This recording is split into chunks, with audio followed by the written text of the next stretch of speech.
Hello students, how are you? Very good. Students, अभी इसके previous class में हमने डिस्कस किया था कि जब भी अभी इसके प्रीवियस क्लास में हमने एडी करंट्स के विषय में डिस्कस किया था। उसके पहले इंड्यूस्ड ईएमएफ के विषय में डिस्कस किया था। अब हम सेल्फ इंडक्शन के विषय में डिस्कस करेंगे कि सेल्फ इंडक्शन क्या है। ओके, क्या है सेल्फ इंडक्शन? देखिए, नाम से ही क्लियर है, self induction.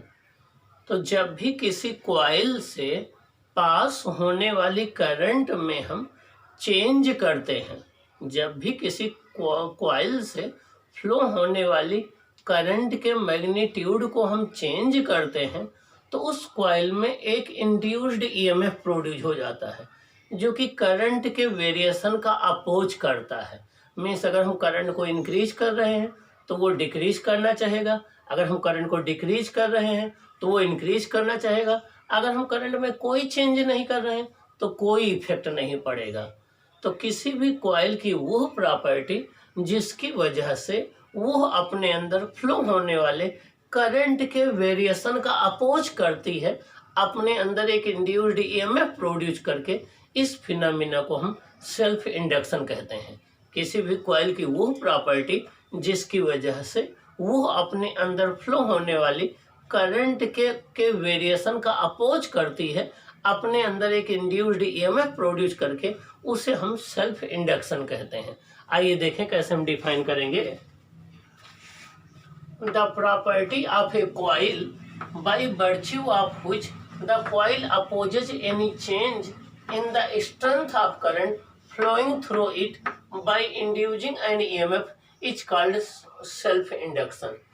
Means the property of a coil, किसी coil की वो property या virtue by virtue of which, जिसकी वजह से the coil opposes any change in the strength of current flowing through it by inducing an EMF in itself. किसी भी coil की वो property जिसकी वजह से वो अपने अंदर फ्लो होने वाली करंट का अपोज करती है, अपने अंदर एक इंड्यूस्ड ईएमएफ प्रोड्यूस करके, इसे हम सेल्फ इंडक्शन कहते हैं।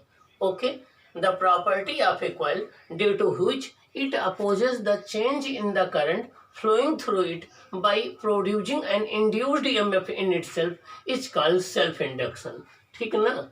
मीन्स किसी भी कॉइल की वो प्रॉपर्टी जिसके वजह से वो अपने अंदर फ्लो होने वाली करंट के चेंज का अपोज करती है, अपने अंदर एक इंड्यूस्ड ईएमएफ प्रोड्यूस करके, उसे हम सेल्फ इंडक्शन कहते हैं। अब ये चूंकि करंट के चेंज का अपोज करता है, तो जिस प्रकार से मैकेनिक्स में हम लोग इनर्शिया पढ़ते हैं और इनर्शिया का मेजरमेंट मास से होता है, मास को मैकेनिकल इनर्शिया कहते हैं। इनर्शिया किसी बॉडी के स्टेट में होने वाले चेंज का अपोज करता है, ठीक उसी तरीके से ये सेल्फ इंडक्टेंस ये करंट में होने वाले चेंज का अपोज करता है, इसीलिए इसको इलेक्ट्रिकल इनर्शिया कहते हैं। तो देखिए, for this reason self induction is also called inertia of electricity. तो मैकेनिक्स में इनर्शिया हम लोग मास से मेजर करते हैं, मास इनर्शिया का मेजरमेंट होता है, लेकिन इलेक्ट्रिसिटी में इनर्शिया का मेजरमेंट जो है वो आपका सेल्फ इंडक्टेंस से कहलाता है। तो सेल्फ इंडक्टेंस को इनर्शिया ऑफ इलेक्ट्रिसिटी कहते हैं। जिस तरीके से मास किसी बॉडी के स्टेट में होने वाले चेंज को अपोज करता है, उसी तरीके से इनर्शिया जो है सेल्फ इंडक्टेंस किसी कॉइल में फ्लो होने वाली करंट के चेंज को अपोज करता है, तो इसीलिए इसको इनर्शिया ऑफ इलेक्ट्रिसिटी कहते हैं। अगला पॉइंट ये है, सेल्फ इंडक्टेंस या किसी कॉइल का रोल तभी प्ले होता है जब करंट चेंज हो रही हो। अगर करंट कांस्टेंट होती है तो किसी इंडक्टर का या किसी सेल्फ इंडक्टेंस का कोई रोल नहीं होता है। आइए देखें, ये कोई एक कॉइल है जिसमें करंट आई फ्लो कर रही है। आई एक कांस्टेंट करंट है, स्टडी करंट है, तो induced EMF equal to di/dt ये जीरो होगा। Self inductance play no role until the current is constant. जब तक किसी कॉइल से फ्लो होने वाली करंट कांस्टेंट होती है, उसमें वेरिएशन नहीं होता है, वो चेंज नहीं होती है, तब तक सेल्फ इंडक्टेंस का कोई रोल नहीं होता है या इंडक्टेंस का कोई रोल नहीं होता है। यहाँ पर देखिए, करंट कॉइल में इंक्रीज हो रही है, करंट कॉइल में इंक्रीज होगी तो इसमें से पास होने वाला फ्लक्स इंक्रीज होगा। तो अब इस कॉइल में इंड्यूस्ड ईएमएफ की पोलैरिटी इस तरीके से होगी कि इस इंड्यूस्ड ईएमएफ के वजह से जो करंट हो वो ओरिजिनल करंट का अपोज करे, मींस ओरिजिनल करंट के इंक्रीज होने का अपोज करे। तो पोलैरिटी इस तरीके से बनेगी, मींस जब भी किसी कॉइल से फ्लो होने वाली करंट इंक्रीज कर रही होगी तो उस केस में इसमें जो इंड्यूस्ड ईएमएफ है उसकी पोलैरिटी लेंजला से इस तरीके से बनेगी कि इसकी पोलैरिटी की वजह से ये जो करंट इंक्रीज हो रही है इसकी वजह से वो करंट डिक्रीज है, तो पोलैरिटी इस तरीके से बनेगी। अब अगर ये करंट इस कॉइल से पास होने वाली करंट डिक्रीज हो रही होगी तो उस केस में इस कॉइल में इंड्यूस्ड ईएमएफ जो प्रोड्यूस होगा उसकी पोलैरिटी इस तरीके से बनेगी कि इस इंड्यूस्ड ईएमएफ की वजह से करंट ये पहले वाले करंट का सपोर्ट करती है, दोनों एक दूसरे को सपोर्ट करते हैं। तो इसका मतलब ये हो गया कि सेल्फ इंडक्टेंस में या इंड्यूस्ड ईएमएफ की पोलैरिटी इस बात पर डिपेंड करती है कि करंट इंक्रीज हो रही है या डिक्रीज हो रही है, या मैग्नेटिक फ्लक्स इंक्रीज हो रहा है या डिक्रीज हो रहा है। अगर करंट इंक्रीज हो रही है तो इंड्यूस्ड ईएमएफ की पोलैरिटी इस तरीके से बनेगी कि वो ओरिजिनल करंट के इंक्रीज होने का अपोज करे। अगर करंट डिक्रीज हो रही है तो इंड्यूस्ड ईएमएफ जो इसमें प्रोड्यूस होगा वो इस तरीके से उसकी पोलैरिटी होगी कि ओरिजिनल करंट का सपोर्ट करे। क्या करे? सपोर्ट करे। ओके, आइए अब हम देखते हैं कोफिशिएंट ऑफ सेल्फ इंडक्टेंस क्या है। अब हम क्या देखेंगे? कोफिशिएंट ऑफ सेल्फ इंडक्टेंस क्या है। तो देखिए कोफिशिएंट ऑफ सेल्फ इंडक्टेंस क्या है, इस पर हम डिस्कस करते हैं।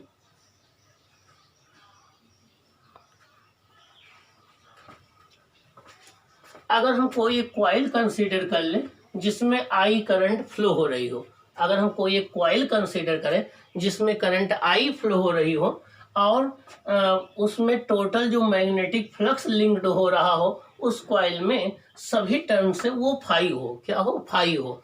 अगर किसी कॉइल में करंट आई फ्लो हो रही हो और उस कॉइल से associated total magnetic flux phi हो तो देखा गया कि फाई प्रोपोर्शनल आई होता है। करंट हम इंक्रीज कर देंगे तो उस कॉइल से लिंक्ड मैग्नेटिक फ्लक्स इंक्रीज हो जाएगा, करंट डिक्रीज कर देंगे तो उस कॉइल से लिंक्ड मैग्नेटिक फ्लक्स डिक्रीज हो जाएगा। ठीक ना? फाई प्रोपोर्शनल आई होता है या फाई बराबर यल आई होता है। यहाँ पर यल एक प्रोपोर्शनलिटी कांस्टेंट है जिसे हम उस कॉइल का सेल्फ इंडक्टेंस कहते हैं या कोफिशिएंट ऑफ सेल्फ इंडक्शन कहते हैं। तो चाहे कोफिशिएंट ऑफ सेल्फ इंडक्शन कहें चाहे सेल्फ इंडक्टेंस कहें, कॉइल का एक ही बात है। तो यहाँ पर यल एक प्रोपोर्शनलिटी कांस्टेंट है जिसे हम कोफिशिएंट ऑफ सेल्फ इंडक्शन कहते हैं। आइए देखें ये किन फैक्टर्स पर डिपेंड करता है।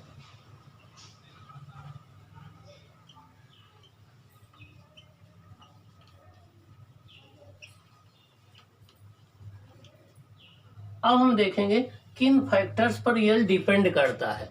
तो यल प्योरली एक ज्योमेट्रिकल क्वांटिटी है। तो जिस तरीके से कैपेसिटर में किसी कैपेसिटर की कैपेसिटेंस उसके प्लेट एरिया पर, उसके प्लेट के साइज पर, प्लेट के बीच मीडियम पर, प्लेट की रेडियस पर, इस पर डिपेंड करता है, ठीक उसी तरीके से ये जो सेल्फ इंडक्टेंस है किसी कॉइल का वो एक तो उसमें total number of turns per depend करता है। टोटल नंबर ऑफ टर्न्स कितने हैं, वो ज़्यादा है या कम है, total number of turns per depend करता है। दूसरा area of cross section of the coil पर डिपेंड करता है। थर्ड इस बात पर डिपेंड करता है कि कॉइल के अंदर कोर मटेरियल क्या भरा हुआ है, उसके अंदर मटेरियल क्या फिल्ड किया गया है, क्या एयर है या कोई एक मैग्नेटिक मटेरियल फिल किया गया है, इस पर डिपेंड करता है। ये ना तो फ्लक्स पर डिपेंड करता है ना ही करंट पर डिपेंड करता है, ये केवल total number of turns in the coil पर डिपेंड करता है, area of cross section of coil पर डिपेंड करता है, कॉइल के अंदर मीडियम क्या है उस पर डिपेंड करता है। आइए हम देखें कि इसको डिफाइन कैसे करेंगे। If I equal to 1 ampere हम ले लें तो फाई इक्वल टू क्या हो जाएगा? यल के हो जाएगा। क्या हो जाएगा? फाई इक्वल टू यल के हो जाएगा। इसका मतलब coefficient of self induction of a coil is numerically, coefficient of self induction of a coil is numerically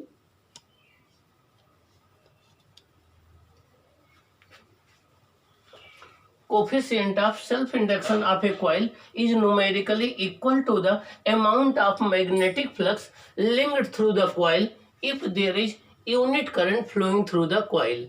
means किसी कॉइल से अगर यूनिट करंट फ्लो कर रही हो तो उससे जितना लिंक्ड मैग्नेटिक फ्लक्स होता है वो कोफिशिएंट ऑफ सेल्फ इंडक्शन कहलाता है। क्या?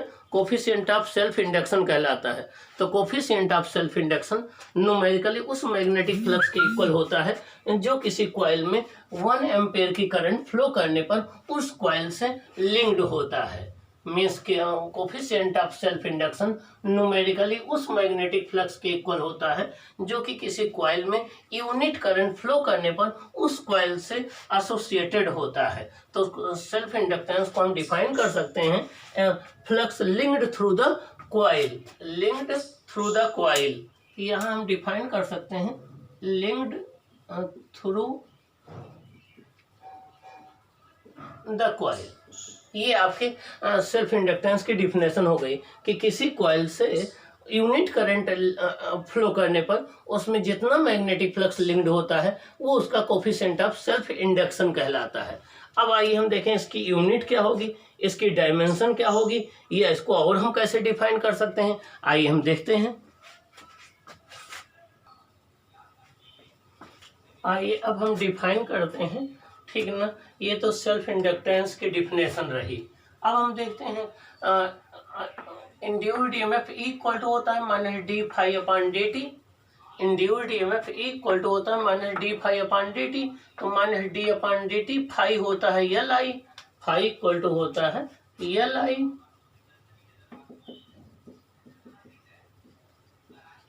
तो ये हो जाएगा minus d over d t L I.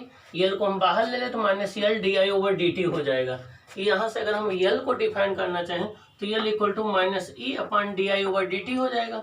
If d I over d t 1 ampere पर सेकंड हम ले लें, और तो एल इक्वल टू किसके आ जाएगा, माइनस ई के आ जाएगा। किसके आ जाएगा, माइनस ई के इक्वल आ जाएगा। इसका मतलब coefficient of self induction of a coil is numerically equal to the induced EMF in the coil. Coefficient of self-induction of a coil is numerically equal to the induced EMF in the coil if there is unit change in the current through the coil। अगर किसी current से पास होने वाली current, अगर किसी coil से पास होने वाली करंट में यूनिट चेंज हो रहा हो, मीन्स करंट 1 एम्पियर पर सेकंड की रेट से चेंज हो रही हो, तो उस करंट में इंड्यूस्ड होने वाला जो ईएमएफ होगा वो उसके सेल्फ इंडक्टेंस के इक्वल होगा। अगर किसी करंट से पास होने वाली करंट 1 एम्पियर पर सेकंड के रेट से चेंज हो रही हो, तो उस कॉइल में इंड्यूस्ड होने वाला जो ईएमएफ का मैग्नीट्यूड है वो सेल्फ इंडक्टेंस के इक्वल होगा। Okay, it is a scalar quantity. ये एक स्केलर क्वांटिटी है। आइए यूनिट देखें। एल इक्वल टू हो जाएगा E upon d I over d t. इसकी यूनिट वोल्ट होती है, ये एम्पियर पर सेकंड है, तो volt into second upon ampere. क्या, volt into second upon ampere. इसको हेनरी कहते हैं, जोसेफ हेनरी के नाम पर। हम यूएसए के साइंटिस्ट जोसेफ हेनरी के नाम पर इसको हेनरी कहते हैं। इसको कैपिटल एच से डिनोट करते हैं। तो एसआई यूनिट एल की क्या हो गई, हेनरी। क्या हो गई, हेनरी। तो एल की एसआई यूनिट क्या हो गई, हेनरी। आइए देखें, 1 हेनरी इक्वल टू होता है 1 volt into second upon 1 ampere equal to 1 weber per ampere. क्या, 1 वेबर पर एम्पियर। अब स्मॉलर यूनिट इसकी क्या होती है, 1 milli henry 10 to the power -3 henry, 1 micro henry 10 to the power -6 henry, 1 nano henry 10 to the power -9 henry. आइए L की dimension हम निकालते हैं। L equal to E d t upon d I हो जाएगा, और ई होता है डब्ल्यू अपॉन क्यू, जहाँ ई वोल्टेज है, डब्ल्यू वर्क डन है, क्यू चार्ज है। तो L equal to W upon Q d t upon d I हो जाएगा। डब्ल्यू वर्क डन है, M L square T -2 d t का टी हो जाएगा। Q equal to I T होता है, ए इंटू टी हो जाएगा, इंटू ए हो जाएगा। तो एल की डायमेंशन हो जाएगी एम एल स्क्वायर टी -2 ए -2। ये एल सेल्फ इंडक्टेंस है, ये एल लेंथ है, दोनों में डिफरेंस है, दोनों को सेम आपको नहीं समझना है। आइए हम 1 हेनरी को डिफाइन करें। 1 हेनरी कैसे डिफाइन करेंगे, E equal to L equal to E upon d I over d t है। D I over d t equal to अगर हम 1 ले लें, वो d I over d t equal to 1 ampere पर सेकंड ले लें, तो ई इक्वल टू, और ई जो है वो 1 वोल्ट ले लें, तो एल कितना हो जाएगा, 1 हेनरी हो जाएगा। तो 1 henry equal to 1 volt upon 1 ampere upon second, 1 volt upon 1 ampere upon second, या 1 volt into second upon ampere. इसका मतलब हो गया कि self inductance of a coil is said to be 1 henry if the current through the coil changes at the rate of 1 ampere per second induces an EMF of 1 volt in the coil. अगर किसी coil से पास होने वाली current 1 ampere पर second के rate से change हो और कॉइल में वो 1 वोल्ट का इंड्यूस्ड ईएमएफ प्रोड्यूस करे तो कॉइल का सेल्फ इंडक्टेंस 1 हेनरी होगा। क्या होगा? 1 हेनरी होगा। तो 1 Henry self inductance of a coil is said to be 1 Henry when current changes of 1 ampere per second through the coil induces an EMF of 1 volt in the coil। जब किसी coil से पास होने वाली current 1 ampere पर second के rate से change हो और वो 1 वोल्ट का ईएमएफ इंड्यूस करे कॉइल में तो उसका सेल्फ इंडक्टेंस 1 हेनरी होगा। क्या होगा? 1 हेनरी होगा। तो ये 1 हेनरी की डिफिनेशन हो गई। क्या हो गई? 1 हेनरी की डिफिनेशन हो गई। अब क्वेश्चन ये उठता है कि एक वायर क्या एक इंडक्टर की तरह काम कर सकता है? एक वायर जो है एक इंडक्टर की तरह काम नहीं कर सकता है। उसका रीजन क्या है कि वायर से जो मैग्नेटिक फ्लक्स लिंक्ड होता है वो वेरी स्मॉल होता है, नेग्लिजिबल होता है, जबकि किसी कॉइल से जो मैग्नेटिक फ्लक्स लिंक होता है वो एक लार्ज वैल्यू का होता है। तो एक कॉइल तो सेल्फ इंडक्टेंस की तरह काम करेगी लेकिन एक वायर सेल्फ इंडक्टेंस की तरह काम नहीं करता है। तो आपने देखा कि सेल्फ इंडक्टेंस क्या है, सेल्फ इंडक्टेंस की डिफिनेशन क्या है, यूनिट इसकी क्या है, डायमेंशन क्या है, 1 हेनरी की डिफिनेशन क्या है, सेल्फ इंडक्शन की प्रॉपर्टी क्या होती है, इंड्यूस्ड ईएमएफ क्या है, ये आपने देखा और इसको आपको प्रिपेयर कर लेना है। ओके।